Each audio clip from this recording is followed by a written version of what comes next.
Je vous fais le récit de l'enfantement de mon premier bébé, Zach, qui est né le 22 mai 2022. C'est un récit qui est lourd d'émotions, donc rien ne s'est passé comme on le voulait, donc comme c'est souvent le cas, bien sûr. Alors, ça me fait plaisir de vous partager ça en images. Avant de commencer, je tiens à dire que l'équipe de sages-femmes que j'ai fait affaire avec la maison de naissance du Boisé à Blainville, était extraordinaire. Sérieusement, le service de la maison de naissance, c'est tout ce que je peux dire là, qui peut paraître négatif, comme garder en tête que on est tellement chanceux au Québec d'avoir ce service-là pour de vrai, c'est wow. Et mes deux doulas, parce que j'ai eu une doula pour commencer, Mélodie Béliveau de Aime ta maternité, qui est extraordinaire, avec qui j'ai vraiment, vraiment connecté, avec qui j'ai beaucoup de plaisir à suivre sur les réseaux sociaux aussi, sur Instagram, allez voir ça. Et aussi, ça relève, parce que j'ai eu un accouchement quand même assez long et hardi, je vais vous conter ça. Ça relève Caroline Michel, qui est d'une douceur extrême, qui est arrivée comme... Elle a fait exactement ce que j'ai eu besoin au bon moment, les bons mots, tout comme Mélodie aussi avant la relève. Donc, merci beaucoup, beaucoup à cette équipe formidable que j'ai eue. Merci aussi à Catherine de Marie-Marine Photographie qui a fait autant mes photographies de grossesse que photographier l'accouchement. Donc, c'est incroyable les clichés qu'elle a fait. Je vais partager ça sans aucune censure dans cette vidéo-là. Et deuxième chose que je tiens à dire, des fois vous allez m'entendre parler, moi ou peut-être si vous avez écouté le récit de mon jeune d'homme sur TikTok ou YouTube, vous allez nous entendre dire que pour nous, l'hôpital et tous les protocoles hospitaliers, c'était notre pire cauchemar. Okay? Fait, on n'enlève rien du tout aux femmes qui optent pour ces méthodes-là, pour ces protocoles-là. On parle de l'ocytocine, donc les hormones synthétiques, on parle de la césarienne. On le sait tellement qu'il y a des fois où on n'a pas le choix d'avoir une césarienne. Mais vous allez souvent nous entendre dire que pour nous, c'était le pire cauchemar parce qu'on rêvait tellement d'un accouchement naturel. Dom et moi, on s'est tellement bien préparés les deux. On a suivi les formations de Quantique Mama qui sont excellentes, que je recommande fortement. Et on s'était vraiment préparés à avoir un accouchement naturel. On voulait, coûte que coûte, que ça se passe du moins sans intervention médicamentée ou que ça finisse en césarienne. Donc, comme je dis, on n'enlève rien du tout aux femmes qui choisissent ces voies-là ou qui n'ont pas le choix d'aller vers ces voies-là. C'est juste qu'on a lu beaucoup sur la suite de l'allaitement, la connexion avec bébé, c'est juste la production d'hormones naturelles qui peut être freinée par une prise d'hormones synthétiques ou tous les risques qui sont engendrés par les protocoles d'intervention médicale. Donc, il y en a. Donc, c'est toujours plate à dire, mais aussitôt qu'il y a une intervention médicale, malheureusement, il y a des risques qui arrivent. Ça ne veut pas dire que tout va mal tourner, ça veut juste dire qu'il y a des risques. Donc, nous, on voulait vraiment laisser la nature aller. Finalement, c'était vraiment notre but et on s'était vraiment préparé pour ça. Alors, allons-y. Mon récit commence plus autour du 8 mai, je vous dirais, même si j'ai accouché le 22 mai. Parce qu'à 40 semaines déjà, même si j'étais chez les sages-femmes, on commence à me parler de risque parce que j'arrive à mon terme le 8 mai, donc juste à 40 semaines, et on me dit, bon, on commence déjà à me dire, bon, là, il faut que tu commences à penser à si tu n'accouches pas dans les prochaines semaines, est-ce que tu veux être monitoré à l'hôpital, voici les facteurs de risque et tout. Et déjà là, je sens qu'il faut que je protège ma bulle parce que j'ai pas du tout l'intention de me faire déclencher. Je veux que mon corps se déclenche par lui-même. Je veux que bébé Zach décide de sortir quand il sera prêt. Alors, quelques jours plus tard, on parle beaucoup de dépassement de terme et des risques. Donc, on arrive à la veille de 42 semaines, ou non, 2 jours avant 42 semaines, le jeudi d'avant. Et on me dit, écoute, là les chiffres doublent, les risques doublent. Alors, quand on demande c'est quoi les vrais chiffres, on apprend que c'est dans le 0,03%, quelque chose comme ça, de complications. Alors, on me propose un rendez-vous de déclenchement dans 2 jours. Au début, je dis oui, j'y repense, je parle à ma doula et je dis j'annule le rendez-vous. Non, mon corps connaît le chemin, ça va déclencher. Le jeudi aussi, je sens le besoin de protéger ma bulle. Alors là, j'annonce à tout le monde que je ferme mes réseaux sociaux. Il faut vraiment que je décroche. Il faut que je rentre dans le moment présent, je rentre dans ma bulle, que je sorte de mon cortex cérébral complètement. Donc, je ferme Messenger, je ferme tous les réseaux. Et comme de fait, le samedi que j'étais censée avoir un rendez-vous de déclenchement, Boum, je me lève le matin, les contractions commencent, les contractions sont très, très, très gérables.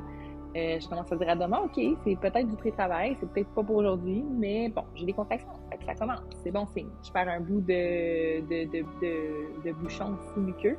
Alors, je fais comme, OK, peut-être que c'est aujourd'hui. Alors, on s'en va prendre une bonne balade en forêt. Donc, une bonne balade de quasiment 1 heure en forêt, là, dans laquelle je commence à avoir des contractions déjà qui s'intensifient, mais qui sont très gérables. Je suis comme, OK, tu sais, c'est le matin, là, il est comme 10-11 heures. En revenant, les contractions commencent à s'intensifier un peu plus. Puis là, je commence à faire du spinning babies parce que je sais que mon bébé est pas bien placé. Bon, la tête est en bas, mais il est placé avec ses petits membres en avant. Donc, nous, on veut que son dos soit en avant pour qu'il puisse sortir. Et je sais depuis la fin de la grossesse qu'il n'est pas placé comme ça. Alors, je fais du spinning babies, qui est des techniques, c'est des positions pour prendre les contractions, pour inviter le bébé à se retourner. Puis dans une position spinning babies, avec la jambe sur le bord du lit, en tout cas presque comme si j'étais en train de tomber, là, je sens un petit cloc, puis je sens le liquide chaud qui me coule dessus. Alors, je fais comme, oh, OK, je viens de percer la poche des os. Il n'y a pas énormément de liquide, mais quand même, fait que je me dis, il n'est peut-être pas percé au complet.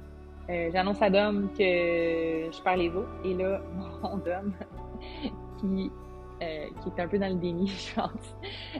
C'est tellement drôle d'être dans l'émotion du moment. Parce que nous, on voulait accoucher à la maison. Alors, il fallait préparer la piscine. J'avais une piscine d'accouchement. J'avais vraiment fait un beau setup, là, plein de petits dessins pour m'encourager, avec des mots qui me motivaient, qui m'inspiraient. J'avais mes playlists, j'avais des petites chandelles, les piquets partout. Dom commence à installer les piquets partout. Dom commence à... La piscine est déjà gonflée, mais il commence à checker, OK, comment il va la remplir et tout. Fait que là, il est comme 2 heures d'après-midi. Puis là, je sens que Dom, il est comme un peu une poule pas de tête. Puis moi, je suis comme, j'essaie d'être dans ma bulle, je vocalise les contractions, puis ils sont comme vraiment, vraiment fortes. Là. Je dirais depuis comme midi, là, ils sont comme super fortes. Là. Et ils sont assez fréquentes. Là. Ils sont genre déjà aux 5 minutes, puis des fois après ça, j'en ai une autre aux 4 minutes, des fois j'en ai une autre après 2 minutes plus tard. Mais ils sont pas totalement de 60 secondes, ils sont comme plus de genre des fois 30 secondes, des fois 45 secondes, mais ils sont très, très fortes. Donc j'essaie avec le ballon, j'essaie de faire du spinning babies et tout. Et là, on appelle la doula. Puis là, on dit, on a brisé les os, tu sais, pas tarifiant. Puis là, elle nous fait remarquer, elle nous pose la question, est-ce que le liquide est clair? Puis là, je fais comme, non, c'est vrai. J'étais comme surprise aussi, le liquide est pas clair. Le liquide est comme teinté, rose, brunâtre. Fait que là, elle dit, oh, il y a du méconium dans les os. Fait que, elle dit pas très grave, mais c'est le genre de choses que vos sages-femmes vont vouloir savoir. T'sais. Alors, on n'appelle pas tout de suite la sage-femme, on essaie de placer bébé, on est comme qu'on essaye de faire avancer le travail parce qu'on nous dit que le vrai travail n'est pas commencé, même si la poche des os est crevée et que les contractions sont fréquentes, sont pas steady, sont peut-être pas encore assez intenses, sont pas assez longues. Fait que là, on est comme, moi je suis comme, OK, ça c'est du pré-travail et j'espère que ça va pas durer hyper longtemps. Alors les heures continuent, on reçoit une alerte Amber. Je ne sais pas si vous écoutez la vidéo en 2022, au début de l'été, puis vous êtes dans les Laurentides ou au Québec, on a eu comme un 20 minutes de la nature se déchaîne, les arbres tombent, genre de tempête de fou là, qui dure super pas longtemps, mais super ravageuse. Moi, je suis en pleine contraction, on reçoit l'alerte Amber, là, ça commence, là, le manoir, parce que nous, on vit dans une auberge, le manoir shake, genre, puis là, je suis comme, ouais, c'est vraiment intense, on perd l'électricité, on est comme, oh, shit. OK. Fait que là, vers 5-6 heures, c'est comme pas drôle. Moi, je commence à désespérer, là, les contractions, ça... Moi qui rêvais d'un accouchement, tu sais, comme que j'étais dans ma bulle, puis que, tu sais, oui, c'est intense, mais que je vois pas ça comme une douleur, je vois vraiment ça comme un travail, je vais passer au travers. Là, je suis comme, j'ai mal, c'est vraiment difficile. Je pleure, puis je suis comme, ouais, je suis déjà en phase de désespérance, comme ça vient à la fin, là, je suis comme, je comprends pas. Mais je me rends compte que j'ai peur, là, j'ai pas d'électricité. Mon chum, il est là, il est super bon avec moi, mais on dirait qu'on voulait tellement se faire dans notre bulle, mais on sait comme plus, là, tu sais, le bébé, il se place pas, là. Fait que là, ça fait peur, là, tu sais. Fait que là, je sens que je dois être forte, là, même mon chum aussi, je l'entends, ça m'a tellement brisé le cœur, je l'entends au téléphone avec la doula, puis il est comme, je l'entends pleurer, puis là, il dit, là, je sais plus quoi faire, là, tu sais, il me voit souffrir, puis je vois que c'est vraiment ardu, puis là, on est comme, shit, pourquoi ça start pas, tu sais. Vers 8 heures, on appelle la sage-femme pour lui dire qu'on a perdu les os, Puis là, on lui dit qu'il y a eu du méconium. Puis là, elle nous dit exactement la phrase qui va comme signer ma descente aux enfers. Elle nous dit, nous, habituellement, le méconium, c'est comme, on sait pas trop si on peut aider, c'est un peu notre ligne limite. Bref, il faut que ton travail se déclenche dans 24 heures, sinon, c'est l'hôpital. Alors, on commence à entrevoir un peu notre pire cauchemar devenir réalité. Alors, on est comme, OK. Puis en plus, elle nous dit, pas d'électricité, je peux pas aller chez vous, on peut pas accoucher à la maison, à domicile. Qui était notre rêve d'accoucher chez nous, on était tellement préparés à ça. Mais on était quand même préparés à d'autres éventualités, on n'était pas du tout fermés, là. On était très, très, très conscients de tous les risques, puis de toutes les possibilités, justement, surtout qu'un premier enfant, ça peut être plus long, ça peut être plus ardu. Alors, on capote un peu, on va prendre une marche, on sort dehors, puis là, je vois les arbres. Notre pancarte d'auberge est tombée à terre. Il y a un gros arbre qui est complètement fracturé, tombé sur les autres, dans le terrain d'à côté. Il y a un arbre qui est déraciné sur notre terrain. On marche dans la rue, c'est genre le déluge. Il mouille plus, rien s'est passé, là. Le calme après la tempête. Mais c'est comme, en tout cas, c'est vraiment le déluge pour de vrai la journée que mon petit Zach a voulu commencer à sortir. Alors là, on est comme mis au pied du mur, soit qu'on accouche tout seul en hamac, qui est un peu notre plan au début, parce que moi, au début, j'ai eu un suivi médical jusqu'à 36 semaines. Puis à 36 semaines, j'ai enfin embarqué sur le suivi sage-femme. J'étais sur la liste d'attente, puis ils m'ont appelé. Et dans le suivi médical, je me suis battue pour refuser, genre, test de diabète de grossesse. Parce que j'ai refusé une panoplie de trucs parce que j'étais bien informée, puis je savais que j'avais pas de facteur de risque. Donc, moi, je voulais vraiment suivre la nature autant que possible, écouter mon corps. Puis s'il y a quelque chose que je faisais que mon corps aimait pas ou qui était déséquilibré, je voulais être capable de l'entendre puis de prendre action, prendre des actions naturelles pour parer à ça, me reposer plus, manger plus de micronutriments. Donc, je voulais vraiment être alerte aux symptômes, je voulais pas les effacer avec des médicaments ou whatever. À 36 semaines, donc, on a eu le suivi sage-femme, on était vraiment contents. Mais avant ça, on s'alignait pour accoucher à la maison. Donc, on l'avait pas dit au médecin, mais on s'alignait pour rester à la maison puis faire l'accouchement. Seulement nous, donc avec nos capacités. Et quand on a eu la possibilité d'avoir des sages-femmes à la maison, on a dit let's go, le premier bébé, là, c'est sûr que ça nous sécurisait beaucoup. Alors, la sage-femme nous dit qu'il n'y a pas d'électricité, on ne peut pas accoucher à la maison, donc on dit c'est soit qu'on accouche dans le noir, pas d'électricité, pas de sage-femme, puis qu'on espère que ça se passe bien. Ou soit qu'elle nous dit, venez-vous-en à la maison de naissance, même si le travail n'est pas commencé pour de vrai, le vrai travail, on va regarder si t'es rendu où, t'es dilaté combien. Puis, soit que tu retournes chez toi, ou soit que tu restes là, puis on fait l'enfantement à la maison de naissance.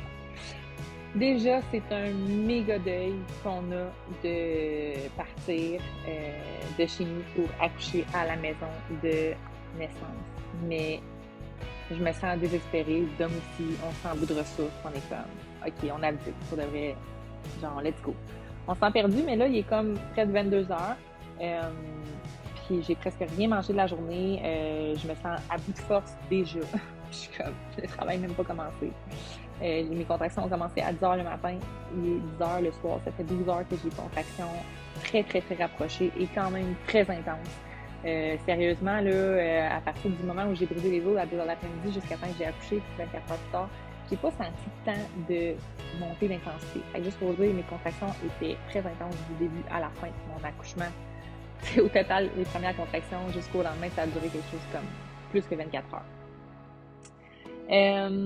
Donc, je me sens quand même rassurée qu'on s'en va à la maison de naissance et que je vais avoir mon équipe avec moi. Que ça me rassure rendu là, tu sais. Vers 22h30, on arrive à la maison de naissance. Mélodie arrive aussi. On s'installe pour un premier contrôle pour voir je suis dilatée à combien. Et là, désespoir, au comble de désespoir, je suis dilatée à 2. Ça veut dire qu'il ne se passe rien. Et que je suis bombardée de contractions, puis que je suis vidée, j'ai rien mangé, je suis comme... Fait que là, on s'installe, on essaie de faire du spinning babies avec du riposo, donc d'autres techniques pour replacer le bébé parce que le bébé n'est pas encore bien placé. Je rêve d'un bon bain, je vois le bon bain, le beau bain dans la belle chambre, parce que c'est une très belle chambre à la maison maternité, et on me refuse le bain parce qu'on dit ça pourrait faire complètement arrêter tes contractions. Donc, malheureusement, c'est pas le temps. Ça serait peut-être plus tard quand le vrai travail va être vraiment installé. Fait que là, je suis comme, je veux juste un bain. Puis, j'ai pas le droit. Mais là, je suis comme, là, je me laisse guider, même si moi, je voulais vraiment écouter comme mon corps intérieur puis laisser la nature aller. Rendu là, je me laisse complètement guider parce que je me sens à bout de ressources et je me sens épuisée. À minuit, je commence à vomir, je commence à me vider tellement que les contractions sont intenses. Donc, déjà, rien manger, je commence à me déshydrater, à me vider. La course contre la montre, ma tête fait TikTok, je suis pas capable de partir dans ma bulle parce que je sais qu'on est mieux un timer dessus. Les heures de la nuit passent dans cette espèce d'ambiance de peur puis de désespoir. Puis je commence à vraiment à être épuisée puis à peut-être me dire que je vais pas y arriver malheureusement. Comme, là, ça commence à être vraiment dur. À bout de ressources, là, j'accepte qu'on déjà une première intervention naturelle, mais quand même intervention. On me dit qu'il semble avoir juste une des deux membranes qui est fissurée dans la poche des os. Donc, on me dit on pourrait rompre la deuxième, ça pourrait comme aller peser plus sur le col. Donc, le bébé va plus peser sur le col et ça va enclencher une stabilité dans le travail.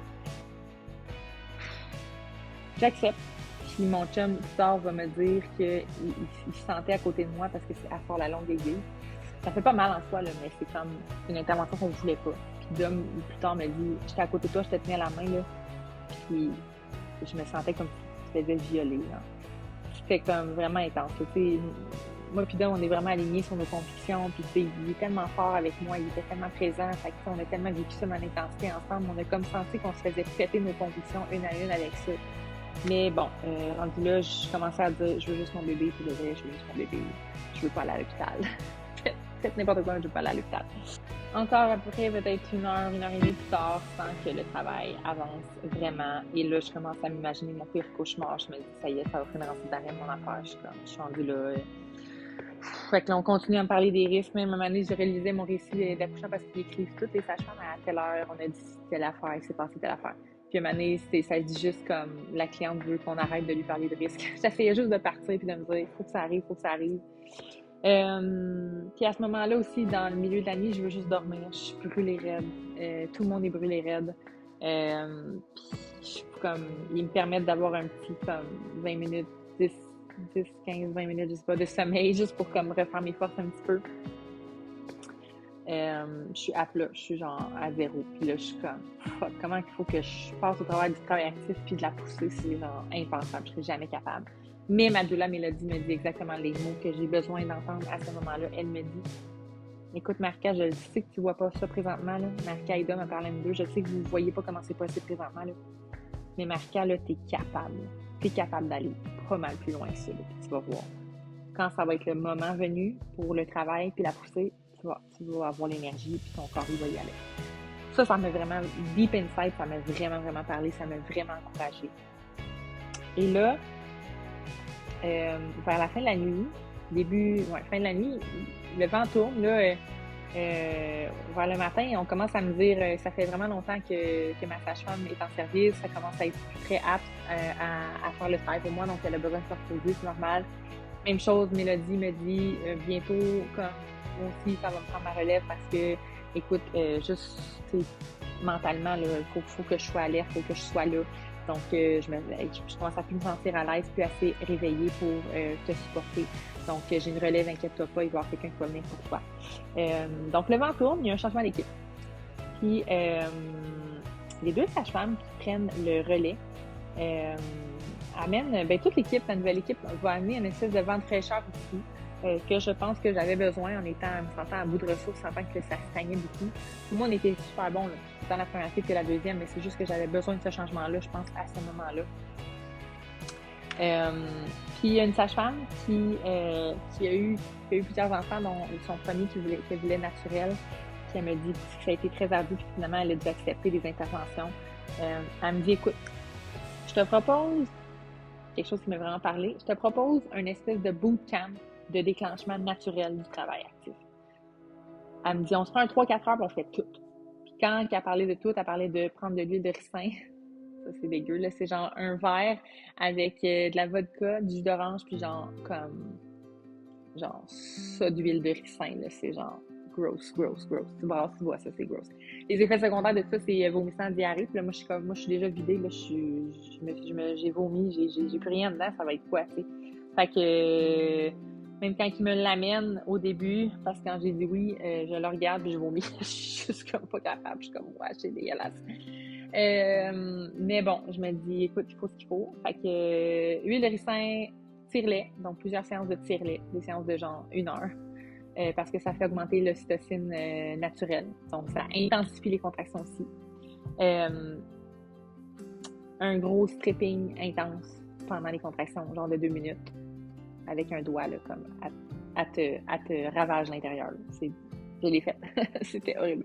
Et une grosse marche, OK? Fait qu'elle me dit, on fait tout ça en dedans de 3-4 heures, puis tu vas accoucher, c'est sûr et certain. Fait que là, je suis comme, OK, pour de vrai, là, n'importe quoi, mais pas l'hôpital, puis je veux juste mon bébé, je veux faire naturel, let's go, aidez-moi, genre. Je suis rendue là, tu sais, dans l'émotion. Malheureusement, je suis rendue là à abdiquer de tout, même si c'était pas mes premières... je suis dans la résilience, c'est ça qui se passe. Puis Dan aussi, puis c'est dur, on trouve ça dur, mais on est là. Donc, juste avant que je commence ce bootcamp de déclenchement naturel-là, on a fait une dernière technique de riboso qu'une de mes sages-femmes nous a montré. C'est d'homme, carrément, il essaie de me soigner parce que bébé va encore placer. Mais là, je suis rendue dilatée au moins à 3 plus. Ouh! Qui est pas encore beaucoup. Donc, on me propose un soluté ici que j'accepte. Moi, je voulais vraiment pas être branchée, je voulais pouvoir bouger et tout, mais là, je peux faire un tire-lait assis pendant qu'il me branche sur un soluté. Puis sérieux, le soluté, ça a été un game changer. Moi qui n'aurais jamais pensé vouloir accepter ça, mais là, mon cœur et le cœur du bébé étaient un petit peu accélérés, donc ça peut être signe de déshydratation. Alors, ils m'ont branché sur un soluté parce que j'arrivais même pas à boire de l'eau. Donc, le soluté m'a tout de suite réhydraté et ça m'a donné du pep. Là. Ça a vraiment, vraiment fait un gros changement. Mommy beauty! Alors, on sent que le travail commence vraiment à avancer. OK, après, j'ai pris le ricin. Après aussi, en fait, quand je faisais le tire-lait, les contractions étaient tellement intenses. Le stripping aussi. Donc, après le stripping que j'ai eu, qui était vraiment intense, qui a duré 2 minutes, très violent, j'étais dilatée au moins à 4 plus. Yay! Bonne nouvelle! Ça s'installe finalement. Vers 7 heures, j'arrivais à boire le ricin aussi, après avoir pris un soluté. Donc, j'ai vu le ricin comme une championne, sérieux. J'ai chanté, vu ça d'une shot, c'était dégueulasse, mais j'ai réussi. Et j'ai même pas vomi après. Donc, je pense que le soluté a vraiment été game changer. Et là, après le stripping, après le ricin tout, bébé est placé. Yes! Bébé est placé. Vers 8h30, là, la sage-femme qui m'a proposé le bootcamp me dit let's go, on s'en prendre une marche dans le sentier du Boisé. Et le sentier du Boisé, c'est le sentier magique quand les femmes qui vont marcher là, ils sortent et accouchent, ça marche. Fait que là, je suis comme, OK, les contractions sont vraiment fortes, sont steady, sont comme aux 5 minutes, 60 minutes sont longues, même plus que 60 secondes, pas minutes. Alors, on s'en va marcher. Puis, ça, là, tu sais, j'ai fait un demi-Ironman dans ma vie, j'ai fait des compétitions fitness. Mais cette marche-là, sérieux, c'était genre 30 fois l'effort de tous les autres défis que j'ai pu relever dans ma vie. Là. Rien à voir avec tout le reste. Il fallait que je marche chacune de mes contractions sans arrêt. J'étais comme, ça faisait mal, là, je faisais des mini-pas là. Criant. Puis la sage-femme qui était en avant, qui me dit let's go, comme une coach. Là. Fait que moi, ça m'a vraiment parlé, mais c'était le défi ultime de ma vie. Puis on marche comme une demi-heure, elle me dit, tu vois, là, on arrive à la fin, là. Tu vois, c'est la fin du sentier. Fait que là, je suis comme, yes, c'est fini. On arrive à la fin du sentier, elle me dit, non, faut revenir. Je suis comme, oublie ça. Je dis, là, ça, c'était ma phase de désespérance. J'ai dit, oublie ça. Je suis pas capable. Je vais mourir ici. Puis là, je me suis comme vue partir en ambulance. L'ambulance vient me chercher dans le bois. Puis là, j'étais comme, no fucking way. Il y a personne d'autre qui peut le faire sauf moi, là. Fait que là, j'ai eu comme un regain d'énergie. Je vous jure, là, en startant, là, me disant qu'il me restait encore une autre genre 20 minutes, une demi-heure à marcher comme ça, là, je pense que j'ai vu ma vie défiler, puis j'ai vu sa vie à lui aussi défiler. J'ai genre vu de bébé à enfant, à ado, à adulte, à personne âgée, à sa mort. Là. Je sais pas ce qui s'est passé, mais c'était comme... J'ai trouvé le souffle qui me manquait pour faire cette marche-là. Puis en revenant aussi, on a croisé un cardinal. Donc, je me demande si c'est pas son animal totem. Un super beau cardinal, out of the blue. Ça aussi, ça m'a comme, je sais pas, j'ai comme connecté avec la nature. Je voyais les arbres, les couleurs. Je marchais dans la boue avec des gougounes. Puis, je voyais les arbres qui étaient tombés à cause de la tempête. Puis, j'étais là. J'étais vraiment avec la Mère Terre. Au retour de cette fameuse marche, je suis comme, j'ai-tu le droit à mon bain, là? Enfin! Puis là, on me dit une dernière séance de tire-lait de comme 1 heure, je pense. Puis là, ma doula, elle m'a vraiment bien installée. Comme ma doula, pendant 1 heure, elle tenait genre le tire-lait sur mes seins, les 2 bras de même. Elle avait tellement soufflé des bras. Puis mon chum est en arrière de moi, puis moi, j'étais assise sur le ballon devant lui. Puis comme, elle dit là, entre chaque contraction, je veux que tu dormes. Là, tu peux dormir. Là, le travail est installé. Là, tu peux te reposer entre les contractions, reprendre tes forces. Puis ce moment-là, c'était un pure bliss. Vraiment, là. Ça a tellement fait du bien. Puis après le tire-lait, je suis comme, là, je peux-tu prendre mon bain? Puis il dit, un dernier comme 15 minutes de 4 pattes, s'il te plaît. C'est juste ça, après ça. Je suis comme, ok, c'est bon. Fait que je fais un dernier 4 pattes, puis après ça, je monte dans le bain. Et le bain, donc, c'était, wow, oh my God. Genre, j'étais comme, mon chum est en arrière de moi, collé. Il y avait un rebozo au plafond, je pouvais me tenir quand je prenais mes contractions dans le bain. Puis là, après ça, je tombais dans les bras de mon chum. Ça, là, ce moment-là dans le bain, c'était wow, pour de vrai, là.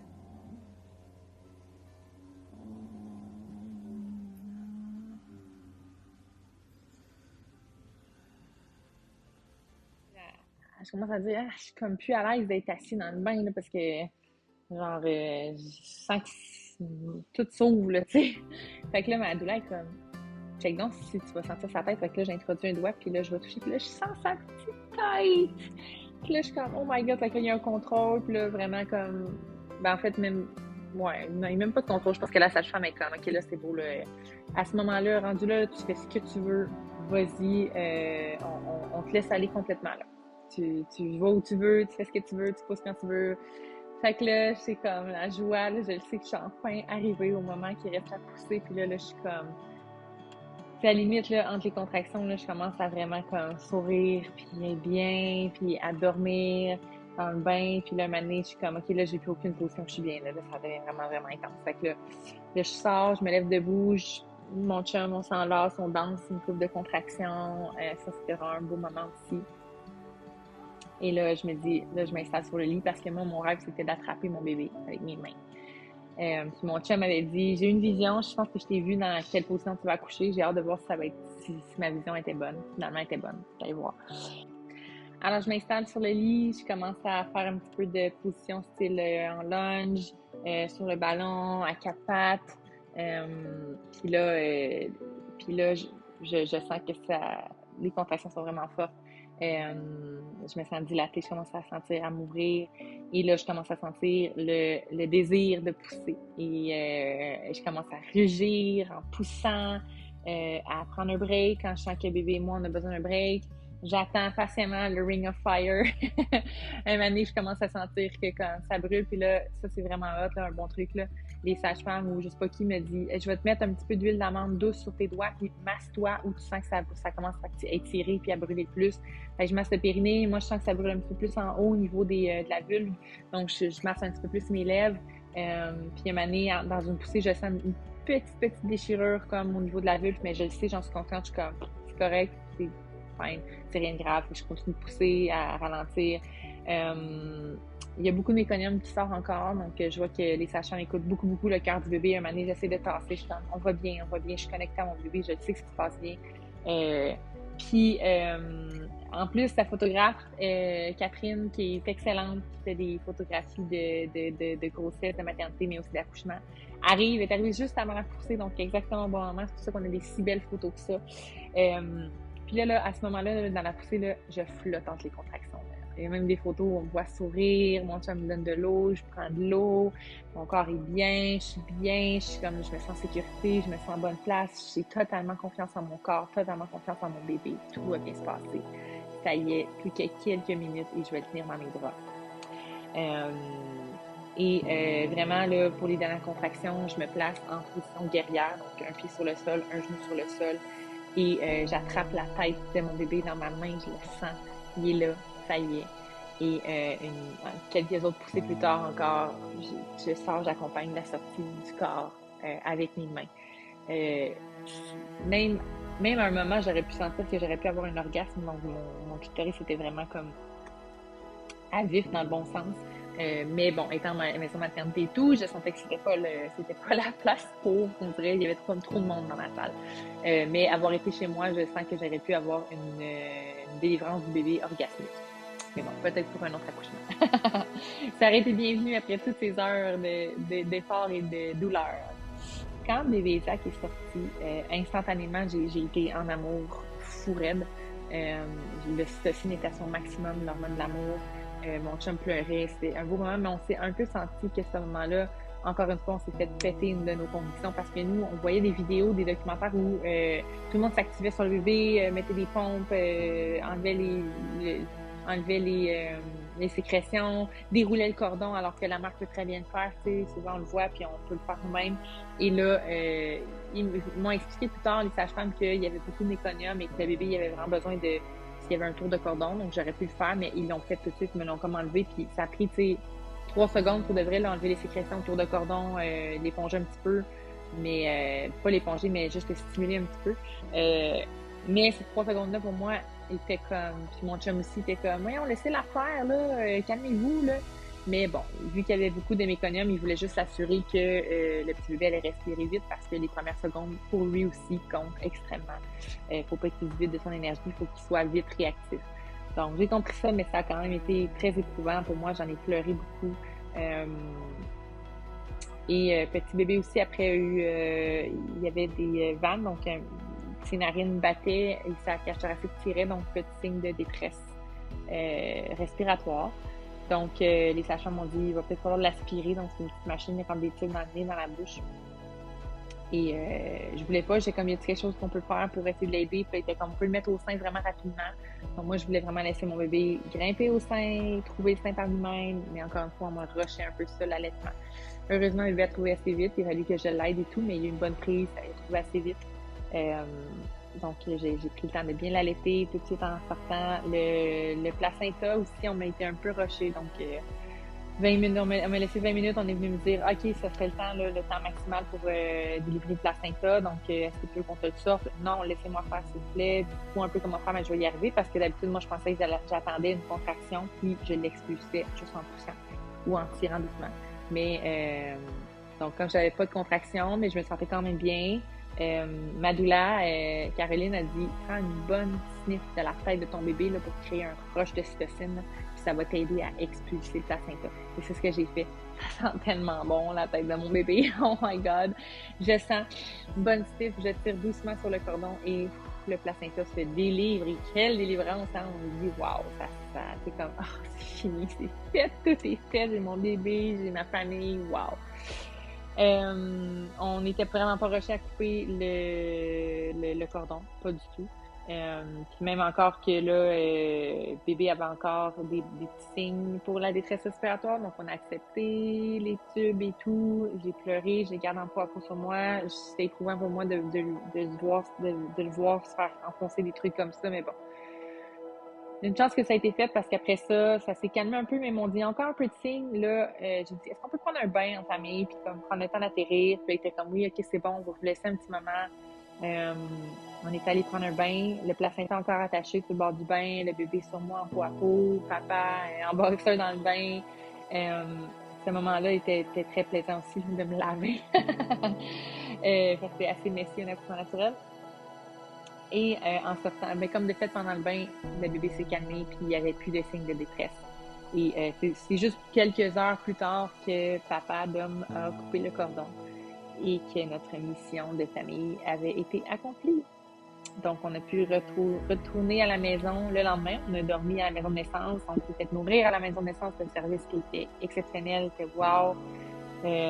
Dans la nuit, on avait besoin de vêtements et des néonatales qui sont là. Donc, pour de vrai, là, j'ai vraiment aimé mon expérience d'accoucher à la maison de naissance, même si je voulais vraiment accoucher à domicile. Et on est revenu à la maison pour un bon 5 jours sans électricité par la suite, mais j'étais tellement empowered, je me sentais tellement puissante d'avoir fait un accouchement naturel, même si j'ai eu des petites interventions naturelles, que même prendre des douches froides postnatales, je sais que c'est vraiment pas bon. Là. Moi, je m'étais prévu genre plein de trucs chauds, manger chaud, des tisanes chaudes, des bains chauds, aux herbes. Je pouvais tout pas faire ça. Mais j'étais comme, guess what? J'ai mon bébé, j'ai ma famille, j'ai accouché naturellement, j'ai attrapé mon bébé comme une guerrière. Je peux faire n'importe quoi. Puis les doulas, les sages-femmes, ils m'ont dit aussi pendant la poussée, là, t'étais tellement puissante, tu rugissais, tu vraiment comme une maman lionne, puis les photos en témoignent aussi. Fait que c'est vraiment un moment que je suis fière. Là. Je comprends toutes les mamans qui parlent de leur enfant puis de leur accouchement puis qui sont fiers là, parce que pour de vrai, là, ça prend une puissance extrême pour l'accouchement naturel. Pour ce qui est des césariennes et tout, je le sais pas, je l'ai pas vécu, mais l'accouchement naturel, là, je le sais que ça peut se faire des fois sans douleur, ça peut se faire très rapide. Moi, j'ai eu un accouchement après 26 heures. Ça a été ardu, mais Colin que je suis fière. Puis je suis fière. Mon chum aussi a été tellement présent pour moi, autant dans la préparation que le pendant, que après. C'est un papa formidable. Alors voilà, j'espère que ça vous a pas trop découragé, celle qui attend un premier bébé, parce que vous allez voir qu'on oublie vite après, puis que moi j'ai déjà hâte au deuxième, personnellement, même si ça a été ardu. Et j'espère que j'ai pas choqué personne non plus en disant avec vos convictions. Donc, comme je dis, c'est vraiment une question de choix personnel, puis de faire ses propres recherches, puis d'avoir ses propres opinions, ses propres lignées de pensée. Alors, respect à tous les mômes de la Terre et à tous les dads de la Terre, puis amour à votre famille.